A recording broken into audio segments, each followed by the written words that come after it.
Hi guys, how are you doing? I have recently started recording speaking videos to help you master speaking phrases. So today's phrase is in and of itself. It basically means by itself, on its own, or considered alone. Or if you translate it into Uzbek, it goes as nimanidir o'zi. So let's see. University education in and of itself does not guarantee success, as practical experience often plays equally important role.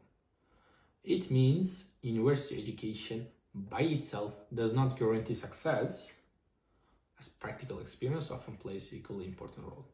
Or if you translate it into Uzbek, it goes universitet ta'limini o'zi muvaffaqiyatni ta'minlamaydi, muvaffaqiyatni garantiyalamaydi. Deylik, practical tajribani ham ahamiyati katta bo'lganligi sababli. Or memorization in and of itself is not an effective way to learn unless students also understand how to apply what they have studied. So it means memorization by itself or on its own is not an effective way to learn.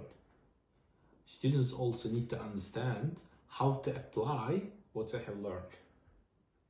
It means in Uzbek, yodlashni o'zi biror narsani o'rganishni effektiv yo'li emas, agar o'quvchilar o'rgangan narsalarni qanday qilib qo'llashni bilishmasa.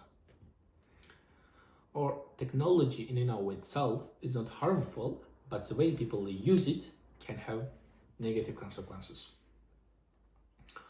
It means technology on its own is not harmful, but the way people use it can have negative consequences. Ya'ni texnologiyani o'zi zararli emas, ammo odamlar uni qanday ishlatishi negativ natijalarga olib kelishi mumkin. So, see you on the next video. Have a good one.